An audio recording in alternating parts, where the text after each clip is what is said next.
今個五一假期相約澳門，快樂起飛。氹仔舊城區關前後街再度化身成為舒適安全行人專用區，超住暢遊澳門。兩個行人專用區嘅活動時間由2026年嘅5月1號至到4號，每日嘅中午12點到晚上7點。兩個行人專用區都設有特色市集、表演活動以及互動攤位遊戲。氹仔舊城區嘅步行路線由益隆炮竹廠出發，途經官也街，再漫步至路氹歷史館。區內設有澳門 IP 專區，而益隆炮竹廠仲會每日舉辦嘉年華以及多場音樂會。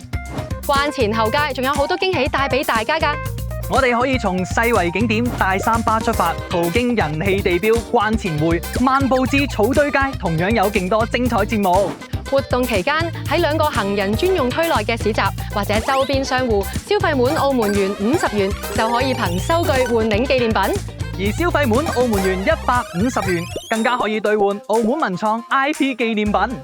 為咗令大家喺假期玩得安心又盡興，兩個行人專用區都設有大型指示牌同埋旅遊諮詢站。